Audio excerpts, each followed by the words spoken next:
Morning. Previous video में हमारा चल रहा था सर्विसेज प्रोवाइडेड बाय हॉस्पिटल।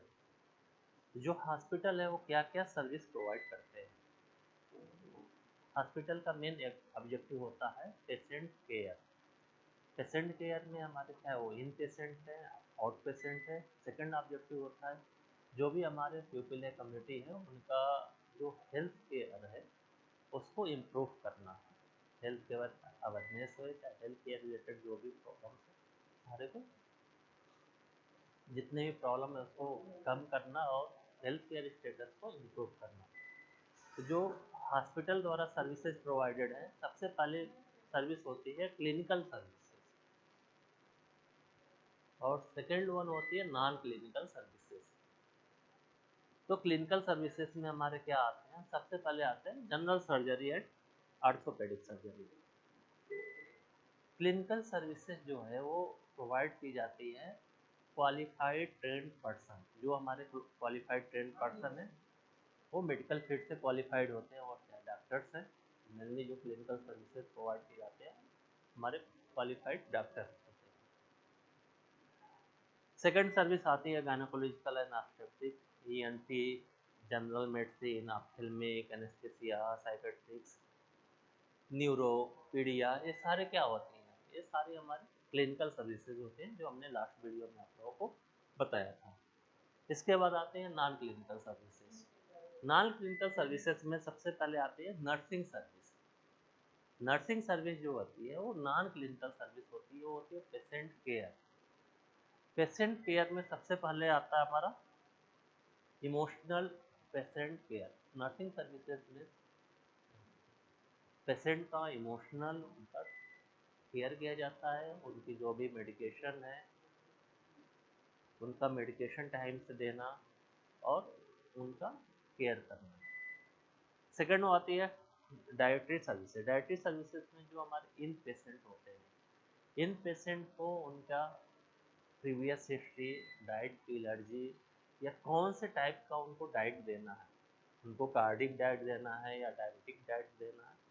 तो डिफरेंट पेशेंट को हमको डिफरेंट डाइट देने की ज़रूरत पड़ती है। अगर किसी का सर्जरी करना है तो हमको उस सर्जरी के अकॉर्डिंग उनको डाइट देना पड़ता है। तो इसके लिए एक पोस्ट होता है डाइटिशियन, जो हेड होता है इस सर्विसेज का, उसको हम लोग बोलते हैं डाइटिशियन। तो डाइटिशियन उनका रिकॉर्ड करता है, उस रिकॉर्डिंग के बाद वो अपने डिपार्टमेंट देता है। उस डिपार्टमेंट के जो उनके मैन पावर होते हैं वो उसके अकॉर्डिंग उनके डाइट बनाया जाता है, उसको पैक किया जाता है। पैक करने के बाद उस वार्ड के नर्सिंग स्टेशन पे सप्लाई किया जाता है।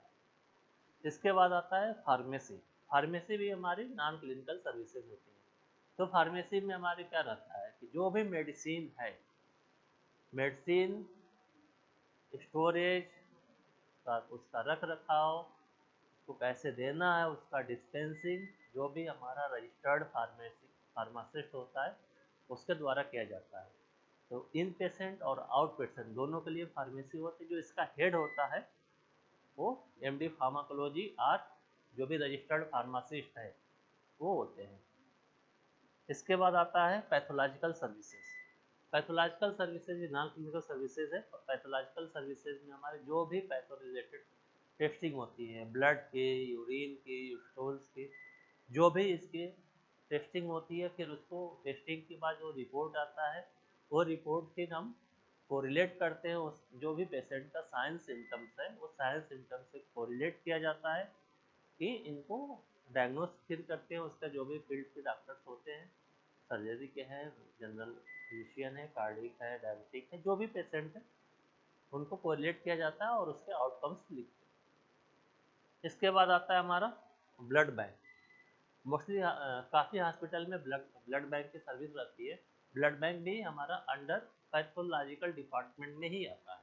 ब्लड बैंक की जो सर्विस होती है, जो किसी को ब्लड रिक्वायर्ड है, प्लाज्मा रिक्वायर्ड है, प्लेटलेट रिक्वायर्ड्स है, तो ये सारी सर्विसेज हमारे ब्लड बैंक में होती है। उसका रिप्लेसमेंट है, नया ब्लड ट्रांसफ्यूजन है, तो सारा वहाँ पे ब्लड का स्टोरेज, उसका सारे डॉक्यूमेंटेशन का रिकॉर्ड, उसका रेफ्रिजरेटर का रिकॉर्ड, उस जिन्होंने ब्लड डोनर, जो भी डोनर है, डोनर का रिकॉर्ड, जो उसको ब्लड चेंज किया गया, उन सारे जो भी रिकॉर्ड है, जितनी भी रिकॉर्ड चाहिए, और सारे रिकॉर्डिंग इस डिपार्टमेंट के द्वारा किया जाता है।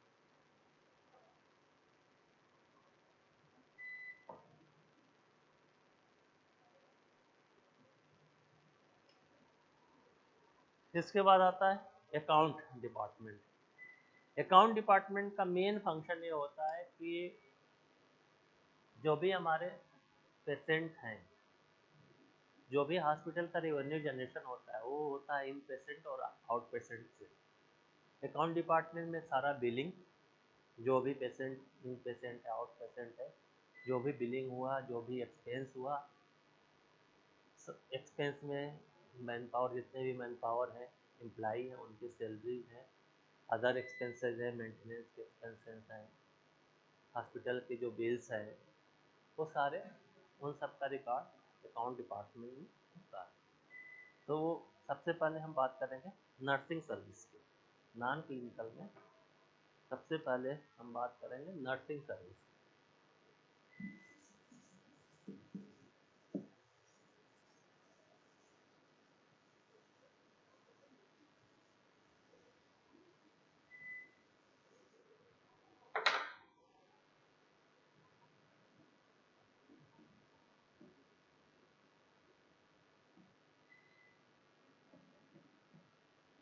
Nursing services,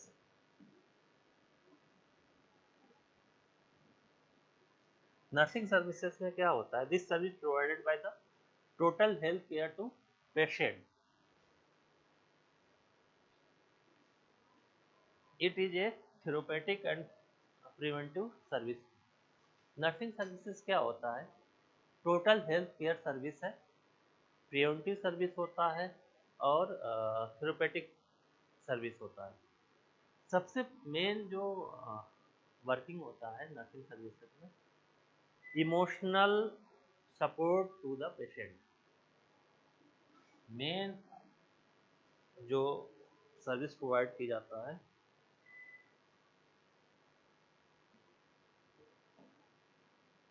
emotional support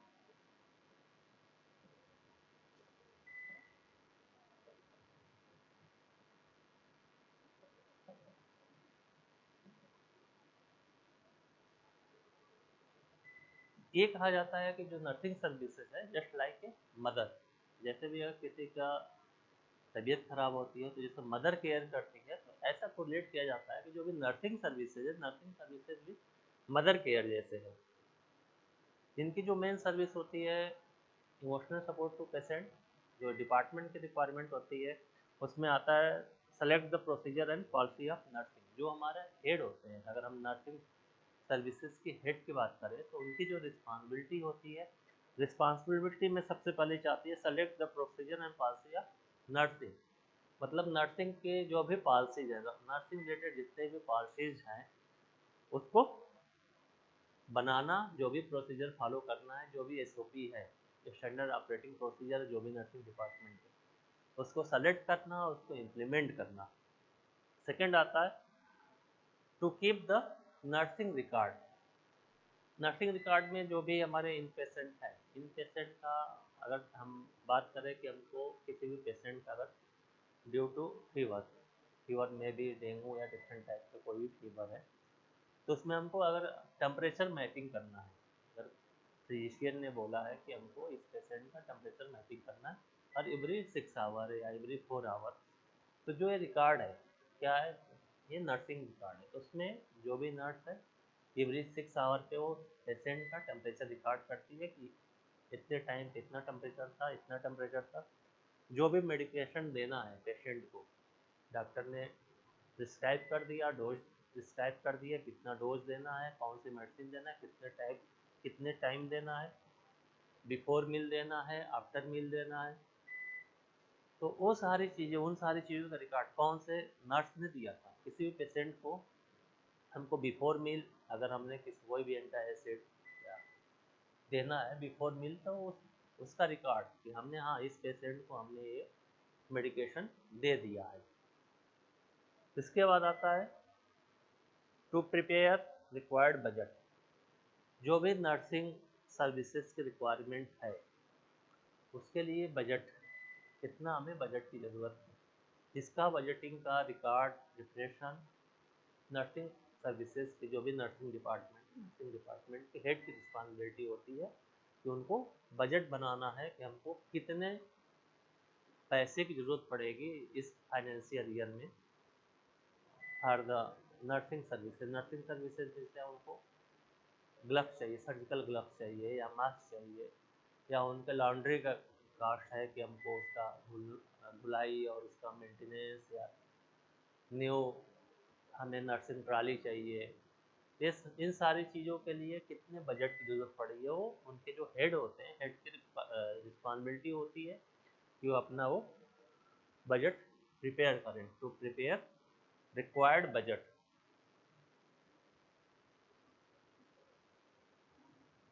next आता है रिस्पॉन्सिबिलिटी हेड की, to provide nursing supplies to nurses. Nursing supplies मतलब कि जो भी हमारे सिरिंजेस हैं, ग्लव्स हैं, कैप्स हैं, डिस्पोजेबल, आज की बात करें तो हमारे डिस्पोजेबल किट्स हैं, तो ये सारी चीज़ें नर्सिंग डिपार्टमेंट की हेड की रिस्पॉन्सिबिलिटी होती है कि वो सारी चीज़ें जो भी डिपार्टमेंट में नर्स वर्किंग हैं उनको प्रॉपर और रिक्वायर्ड क्वांटिटी में मिल रहा है कि नहीं मिल रहा है। नेक्स्ट रिस्पॉन्सिबिलिटी होती है to discuss about nursing problem with the director of the hospital. जो भी नर्सिंग डिपार्टमेंट के प्रॉब्लम्स हैं, जो हमने बताया था हॉस्पिटल में सब क्या होता है कि एक एडमिनिस्ट्रेटर होता है या डायरेक्टर होता है, तो नर्सिंग डिपार्टमेंट की हेड जो भी प्रॉब्लम्स हैं नर्सिंग डिपार्टमेंट की, वो डायरेक्टर के साथ डिस्कस करती हैं to adjust departmental duty of nurses. जो भी उनके डिपार्टमेंट में नर्स हैं, डिपार्टमेंटल नर्स जितने भी हैं, उनकी सबको ड्यूटी अलॉट करना, ड्यूटी डिस्ट्रीब्यूट करना, उनकी रिस्पॉन्सिबिलिटी अलॉट करना, कौन सी नर्स कहाँ पे वर्क करेगी, कौन से शिफ्ट में वर्क करेंगे, उनका रोटेशन, जो भी उनका अलॉटमेंट्स है कि कौन से वार्ड में कितने नर्स की हमारी ज़रूरत है, वो सारी responsibility head of nursing department की होती है कि हमको कितने नर्स आईसीयू में चाहिए, कितने एनएसआई में चाहिए, कितने हमारे जनरल वार्ड में चाहिए, तो ये सारा कितने पीडिया वार्ड में चाहिए, कितने गाइनो वार्ड में चाहिए, ये सारे रिस्पॉन्सिबिलिटी कौन कहाँ पे वर्क करेगा, उनके डिपार्टमेंट के जितने नर्सेज है सारी रिस्पॉन्सिबिलिटी उनके हेड ऑफ नर्सिंग डिपार्टमेंट ये होती है।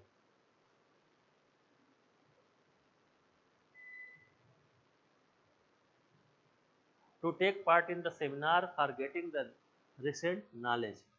जो भी न्यू रिसर्च है या सेमिनार है, कुछ भी अपडेशन आता है, उसके लिए उनको सेमिनार अटेंड करना होता है। ये सारा क्या हो गया, हमारे जो भी हेड है उनकी रिस्पॉन्सिबिलिटी। इसके बाद नेक्स्ट रिस्पॉन्सिबिलिटी है टू ट्रेन नर्सिंग स्टाफ। जो भी न्यू नर्सिंग स्टाफ ज्वाइन करते हैं या पुराने नर्सिंग स्टाफ ज्वाइन करते हैं, उनको क्या करना, ट्रेनिंग देना, कैसे वर्क करना है, क्या न्यू चीज़ें हैं, क्या इम्प्लीमेंट करना है, वो सारी चीज़ें आती हैं। इसके बाद आते हैं, पहला हो गया नर्सिंग सर्विसेज, इसके बाद आता है सेकेंड नॉन क्लिनिकल सर्विसेज में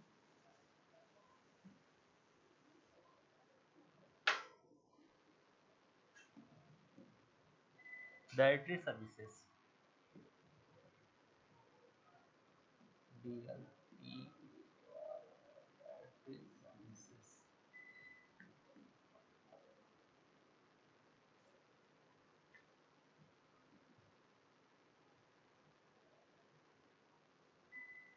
It is a therapeutic service offered by the hospital. The food is offered on scientific basis of each inpatient and suggestions are given about the diet by food manager। क्या होता है कि सारे hospital में एक dietitian होते हैं, उस डाइटिशियन को हम सेकेंड वर्ड यूज करते हैं फूड मैनेजर या डाइटिशियन। तो जो भी हमारा इन पेशेंट है, इन पेशेंट को हॉस्पिटल फूड सर्विस भी प्रोवाइड करता है। उस फूड सर्विस को जो प्रोवाइड करते हैं उसको बोलते हैं डायरेक्टरी सर्विसेज। इसमें जो भी हमारा डाइटिशियन है या फूड मैनेजर है, वो प्रीवियस हिस्ट्री जो इन पेशेंट है, उस पेशेंट की किसी फूड से एलर्जी तो नहीं है, उसका रिकॉर्ड, जो पेशेंट है उसके डाइट की रिक्वायरमेंट क्या है। अगर हम बोलते हैं कि डायबिटिक डाइट देना है, तो डायबिटिक डाइट में हमारा क्या रहता है, कंट्रोल शुगर लेवल, मतलब ऐसे डाइट देना है जिसमें डायरेक्टली उनका जो शुगर का कंटेंट है वो कम रहे। तो उसके लिए साइंटिफिक बेसिस पे डाइटिशियन वो सेलेक्ट करते हैं कौन सा डाइट देना है, कितना अमाउंट देना है, कितने टाइम देना है, वो सारा रिकॉर्ड बनता है और रिकॉर्ड उनके डिपार्टमेंट में जाता है जो फूड बनाने की सर्विसेज है, वहाँ पे वो फूड बनाते हैं। फिर वो बनाने के बाद वो डिस्ट्रीब्यूट करते हैं। तो डिस्ट्रीब्यूशन भी जो होता है वो जाके वो नर्सिंग स्टेशन तक दे देते हैं बाय द पेशेंट, कौन से पेशेंट को कौन से वार्ड में कौन से पेशेंट को देना है, उनका बेड नंबर क्या है, वो सारी चीज़ें पैक करने के बाद वो प्रोवाइड करते हैं। अगर हम टोटल स्टाफ की बात करें, कितने हमारे डायरेक्टरी सर्विस में कितने स्टाफ होने चाहिए, तो इसके लिए क्या होता है कि टोटल जितने एम्प्लाई हॉस्पिटल में हैं उसका 12% होना चाहिए इस डिपार्टमेंट में। जो फूड सर्विस प्रोवाइड करने वाला डिपार्टमेंट है इन पेशेंट के लिए, उसमें कंसिडर ये किया जाता है अगर हॉस्पिटल में अगर सपोज 100 लोग वर्किंग कर रहे हैं तो 12% हमारे इसमें होने चाहिए डायरेक्टरी सर्विसेज में। इनका मेन फंक्शन क्या है कि जो भी इन पेशेंट है उस इन पेशेंट को जो रिक्वायर्ड फूड है, डिफरेंट पेशेंट को जो डिफरेंट टाइप के जो मरीज हैं पेशेंट हैं उनको डिफरेंट फूड की ज़रूरत पड़ती है। ऐसा नहीं है कोई डायबिटिक पेशेंट है हम उसको कार्डिक फूड दें, या कि किसी का सर्जरी होना है तो सर्जरी के अकॉर्डिंग उसको फूड देना है, या कोई इन पेशेंट में कोई चाइल्ड है तो उसके अकॉर्डिंग उनके फूड डिसाइड होने हैं। किसी का किसी फूड से एलर्जी है तो उस एलर्जी के अकॉर्डिंग वो फूड उनको नहीं देना है। ये सारे रिस्पॉन्सिबिलिटी हमारे फूड मैनेजर या डाइटिशियन की होती है।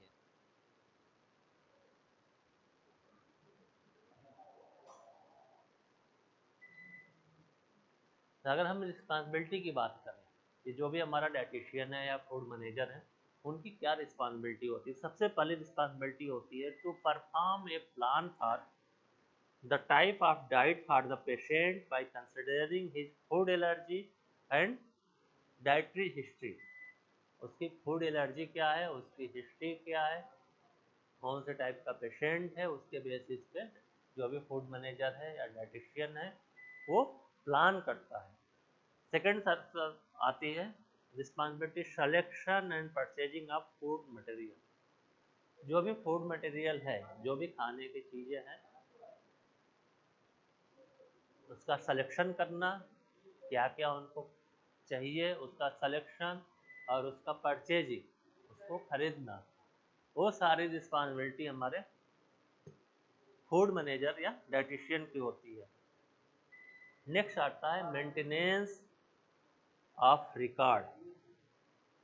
मेंटेनेंस ऑफ रिकॉर्ड में उनको कौन सा रिकॉर्ड मेंटेन करना है, जितने भी डिपार्टमेंट है हॉस्पिटल में, जितने भी डिपार्टमेंट हैं उन इन पेशेंट या उस पेशेंट का जो भी रिकॉर्डिंग सिस्टम है, सारे डिपार्टमेंट के अलग अलग रिकॉर्ड की ज़रूरत पड़ती है। अगर नर्सिंग डिपार्टमेंट की बात करते हैं तो हमें नर्सिंग रिलेटेड जो सर्विसेज उन्होंने प्रोवाइड किया उसके रिकॉर्ड की। जो क्लिनिकल सर्विसेज हैं तो उसके लिए अगर हम आप लोगों ने बहुत से पेशेंट घर में रहे होंगे या देखे होंगे, जब पेशेंट डिस्चार्ज होता है तो उसमें एक डिस्चार्ज समरी बनाई जाती है पेशेंट की। उस डिस्चार्ज समरी में लिखा जाता है कि पूरी हिस्ट्री लिखी जाती है पेशेंट की, कब उसने एडमिट हुआ, क्या क्या ट्रीटमेंट हुआ, क्या उनका वर्कअप प्लान था, क्या डायग्नोस्टिक प्लान था। डिफरेंट रिकॉर्ड होते हैं और उन सारे रिकॉर्ड को कंपाइल कर दिया जाता है। तो अगर हम बात करें हमारे डाइटरी सर्विसेज की, फूड मैनेजर या डाइटिशियन को कौन रिकॉर्ड की जरूरत पड़ेगी, maintenance and record about the purchasing and utilization of food material. उनको कौन सा रिकॉर्ड की जरूरत है, उन्होंने कितना फूड मटेरियल परचेज किया, कितना यूटिलाइज हुआ, कितना डिस्ट्रीब्यूट हुआ, वो सारे रिकॉर्ड फूड मैनेजर या डाइटिशियन को करनी पड़ती है। इसके बाद है to act as authority for preparation and distribution of diet to each patient. जो फूड मैनेजर है उसकी अथॉरिटी रहती है कि जो भी हमारे इन पेशेंट हैं उन सबका फूड का प्रिपरेशन उनके डाइट के अकॉर्डिंग, डाइट चार्ट के अकॉर्डिंग फूड का प्रिपरेशन होना चाहिए और वही फूड उस इन पेशेंट को मिलना चाहिए। ऐसा नहीं कि वो फूड जो बना है हमारे डिफरेंट पेशेंट के लिए डिफरेंट फूड की ज़रूरत है, वो किसी का एक्सचेंज हो गया।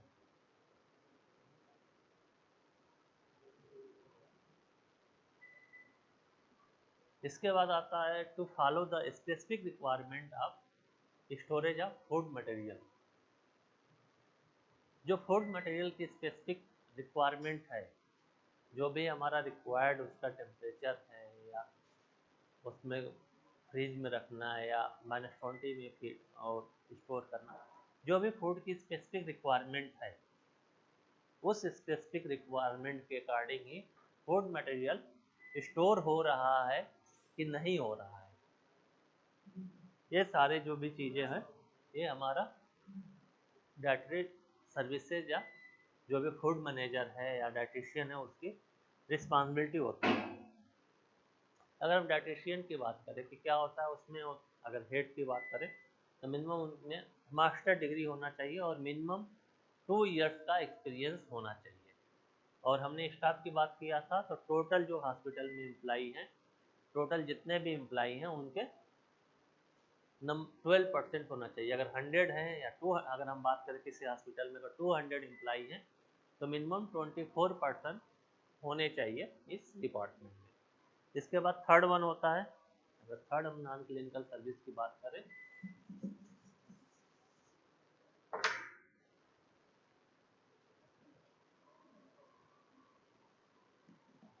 Pharmacy services.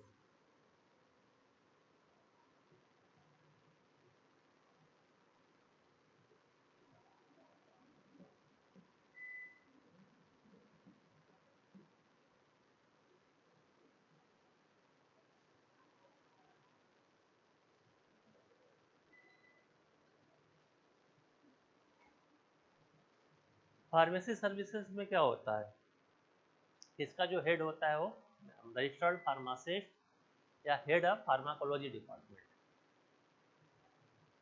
इसमें मेडिसिन का स्टोरेज, डिस्ट्रीब्यूशन, उसका परचेजिंग, ये सारे चीज़ें रिस्पॉन्सिबिलिटी होती है और ये सर्विस प्रोवाइड करते हैं। जो भी इन पेशेंट या आउट पेशेंट हैं उन पेशेंट को मेडिसिन, जो भी फार्मेसी में चीज़ें उसका ड्रग का डिस्पेंसिंग, इन पेशेंट के लिए आउट पेशेंट के लिए क्या डोज देना है, कितना है, कौन सी प्रिस्क्रिप्शन, वो सारी चीज़ें फार्मेसी सर्विसेज में आते हैं।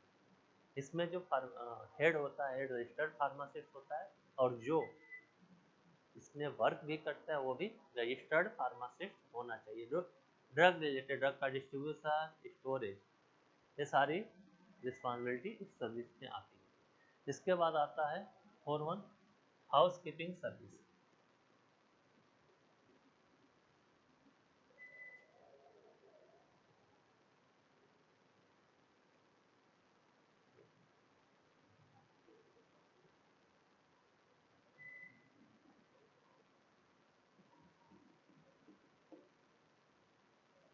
हाउस कीपिंग सर्विसेज में जो भी हॉस्पिटल का साफ सफाई, अगर हम बात करें हॉस्पिटल का साफ सफाई, इस डिपार्टमेंट का हाउस कीपिंग सर्विसेज में आता है।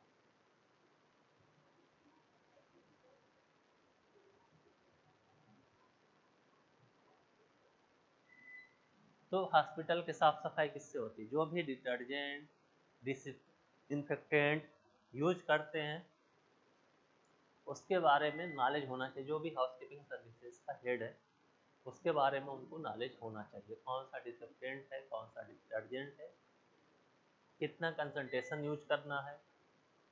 अगर हम बात करें सैनिटाइजर, क्लीनिंग और सैनिटाइजेशन के फ्लोर के, तो हॉस्पिटल में माइक्रोबियल कंटेमिनेशन ज़्यादा होता है। अगर हम हमारा कोई एसेप्टिक रूम है जहाँ पे हमारा ऑपरेशन थिएटर है तो वहाँ पे हमको कौन से टाइप का हमको मटेरियल यूज करना है, फ्यूमिगेशन करना है, कितने टाइम में फ्यूमिगेशन करना है, उसके बाद कितने टाइम तक बंद रखना है, सारी चीज़ें आती है हाउसकीपिंग सर्विस। उसके बाद फ्लोर का क्लीनिंग सैनिटाइजेशन, तो जो भी हम यूज कर रहे हैं फ्लोर सैनिटाइजेशन के लिए डिसइंफेक्टेंट यूज कर रहे हैं, तो वो डिसइंफेक्टेंट कौन सा है, डिटॉल है, सेवनान है, बैक्टोरल है, या डिफरेंट माइक्रोजन है, वो एल्कोहलिक टाइप है, एल्डिहाइड है, कीटोन है। ऐसा नहीं होता है कि हम एक ही या फिनोलिक है, एक ही डिसइंफेक्टेंट हम कंटिन्यूस यूज करें।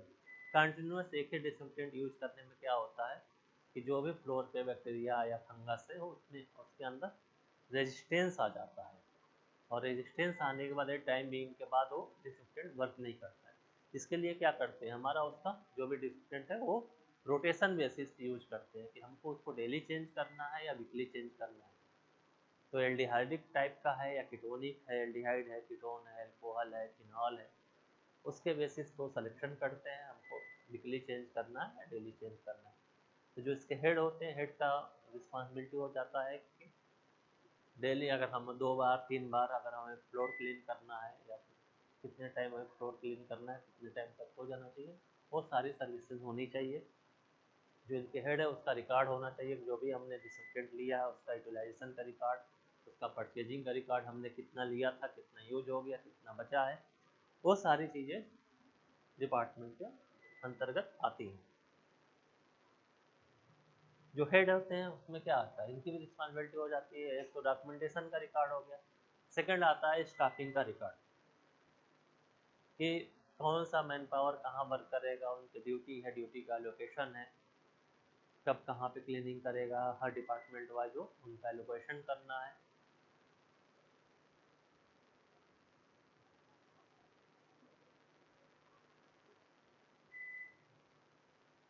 और उनके हेड की रिस्पॉन्सिबिलिटी होती है ट्रेनिंग, जो भी अनस्किल्ड मैन पावर है, जो भी न्यू ज्वाइनिंग है या अनस्किल्ड मैन पावर है, उनको ट्रेनिंग देना। ये सारी चीज़ें हमारे हाउसकीपिंग सर्विसेज में आती है। इसके बाद आती है पैथोलॉजिकल सर्विसेज।